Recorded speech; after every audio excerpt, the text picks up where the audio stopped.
निन्द्रामा मस्त निदाएको मान्छे चर्को लाइट बालेपछि आँखा खोल्न कति गाह्रो हुन्छ, कति अप्ठ्यारो हुन्छ। आँखालाई कस्तो त्यो लाइटले कस्तो अप्ठ्यारो बनाएको हुन्छ। त्यस्तै संसारका मान्छे निन्द्रामा छन्। हामी झकझकाइरहेका छौँ, बिउजाइरहेका छौँ। उठ्नुहोस्, जाग्नुहोस्, सत्यतामा चल्नुहोस् भनिरहेका छौँ। अनि झकझकाउने मान्छे देख्दा मन पर्दैन, राम्रो लाग्दैन। बिहान बेलैमा उठ भन्ने मान्छे राम्रो लाग्दैन नि। हाम्रो नानी बाबुहरूलाई नि उठ न भन्दा त्यो झकझकाउने उठाउने मान्छे, उठ भन्ने मान्छे राम्रो लाग्दैन। त्यस्तै संसारलाई अहिले त्यस्तै भएको छ। हामी उठ्नुहोस्, जाग्नुहोस्, तपाईँसँगै शक्ति छ। संसारमा नाश भएर जाने चिजमा नखोज्नुहोस्। ईश्वर अविनाशी हुनुहुन्छ, ईश्वर अटल हुनुहुन्छ, परमेश्वर हजुरभित्र हुनुहुन्छ। ईश्वरसँगै हुनु भनेको सब कुरा आनन्दित, सबै उद्धार, सुख, शान्ति सँगै हुनु हो। संसारमा नभाग्नु, आफै भित्र गहिरिनु, आफै भित्र खोज्नु। ईश्वर हुनुहुन्छ, ईश्वर भेटिन्छ। ईश्वरमा सब खालको समाधान छ। हामी झकझकाइरहेका छौँ। झकझकाउने मान्छे राम्रो लाग्दैन, बिहान उठाउने मान्छे राम्रो लाग्दैन। अनि मस्त निन्द्रामा भएको मान्छेलाई चर्को लाइट देख्दा राम्रो लाग्दैन। हामी चर्को लाइट छौँ, हामी चर्को एकदमै ज्योतिमा छौँ, शक्तिमा छौँ, आनन्दमा छौँ। त्यसैले अनि त्यस्तो बोलेको कुरालाई यहाँ राख्ने कि यहाँ राखेर अगाडि बढेर उत्साहित हुने, त्यो त कामनीवाला, त्यो त खराबीको आत्मा बोलेको। ईश्वरको आत्माले त सबलाई बढाउने काम गर्छ।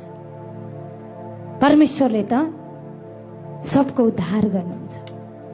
हामीले पाएको आनन्द, हामीले पाएको सुख, हामीले पाएको शान्ति, हामीले पाएको उन्नति देखिसक्नु भएको छैन। किन हामी चम्केका छौँ नि त। चर्को लाइट भन्दा पनि चर्को विश्वास छ नि त हामीमा। तब जलेका छन्, तब डराएका छन्। जग हल्लिएको छ, हल्लिएको थियो, अब त झन् भत्कियो, नष्ट भयो। त्यसका सब खराबीका घरहरू के भयो, पतन भयो, नष्ट भयो। ईश्वरले अझै नयाँ नयाँ सत्य आत्माहरूलाई पिताले खोजिरहनु भएको छ। हामी कसैले के असर गर्छ यस्ता कुराले? केही पनि असर गर्दैन। किनभने हाई डोजको वचन खाएको मान्छे त्यो त केही होइन, केही होइन। पिताको योजना रहेछ। हामी उता यति आनन्दित, यति उत्साहित भएर बस्यौँ, यहाँ यस्तो यस्तो चलेको रहेछ, केही फरकै परेन। किनभने भित्र बलियो छ, भित्री संसार मजबुत छ, बलियो छ। बाहिरीको हावाले हुरीले के फरक पर्छ? जुन रुखको जरा जमिनमा बलियो छ नि, दरिलो छ नि, उसले जमिनभित्र जराहरू मजबुत बनाएको छ भने त्यो हावालाई देखेर झन् हावाको सरसराहटमा ऊ के गर्छ? आनन्द मनाउँछ, उत्साहित हुन्छ, मनमगन गर्छ, आनन्दित हुन्छ। तर कमजोर छ भने त्यो भाँचिहाल्छ। हावाहुरी आयो भने, हावाहुरी आएको पनि फाइदा हुन्छ। हावाहुरीले के गर्छ? कुहिएको पात, ओइलाको पात, किरा लागेको पात झार्छ। तर मजबुत पात के हुन्छ? त्यो रुखमा झन् मजबुत भएर हरियाली भएर उसले अक्सिजन दिइरहेको हुन्छ। यो हावाको कारण झन् बलियो, झन् दरिलो। थाहा छ नि हजुरहरूलाई? डाँडामा भएको, उचाइमा भएको रुखहरू बलियो हुन्छ। किन थाहा छ? हावाले हानिरहेको हुन्छ, उनलाई त्यो हावा केही जस्तो लाग्दैन। हामी त यस्ता निन्दा त सच्चै सुरुवात गरेदेखि खेपेको, हामीलाई त केही जस्तै लाग्दैन। यो त पैताला मुनिको तेल हो, केही फरक पर्दैन, केही पनि फरक पर्दैन हैन। विदेशी धर्म मतलब धर्म ल्याइसियो। त्यो धर्म भन्ने कुरा पनि किनबेच हुने कुरा हो त। धर्म भन्ने कुरा किन्ने बेच्ने कुरा हो त? होइन नि। धर्म भन्ने कुरा जस्तै पानीको धर्म प्यास मेटाउनु, घामको धर्म ताप दिनु, त ईश्वरको धर्म के हो? सुख शान्ति दिनु, आनन्द दिनु, क्रिस्चियनको लागि लड्नु भएको छ, हिन्दूको लागि लड्नु भएको छ। मेरो बाइबल पढे रे, मेरो यो पढे रे, मेरो त्यो पढे रे नै। भजनमा नि बताएको छ नि, न हो तिम्रो न मेरो ईश्वर सबैको,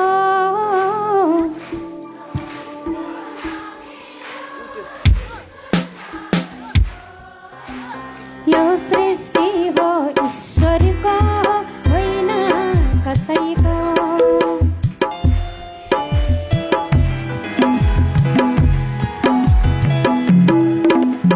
यो सृष्टि हो ईश्वरको होइन कसैको।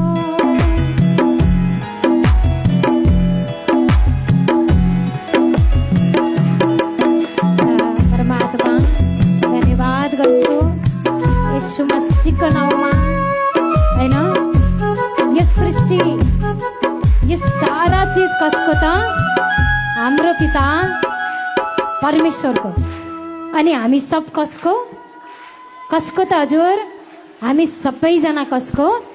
हाम्रो पिता परमेश्वरको, हैन? त्यसैले परमात्मालाई धन्यवाद यीशु मसीहको नाउँमा।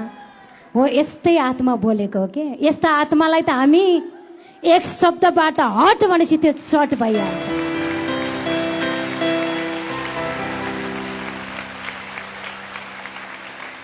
टाइम लाग्छ त। अब त्योसँग हामी डराउँछौँ त। हामीसँग डराएर चाहिँ त्यो के गरेको? चिच्याएको, सहन नसकेर। अब यस्तो चिजसँग हामी डराउँछौँ, भाग भनेपछि त्यो भागिसक्यो। जो पनि छ तुरुन्तै हट भनेपछि त्यो सट भइसक्यो। परमेश्वर पिताले हटाइसक्नु भयो। परमेश्वर पिताले महिमा, उन्नति, उद्धार, आनन्द, सुख, शान्ति दिइसक्नु भयो। अब अघि कराइरहेको थियो, हट भनेको शान्त भइसक्यो। यस्तै चिज हो त्यो। मिडियामा आएर बोलेको नि यस्तै आत्मा हो, केही होइन।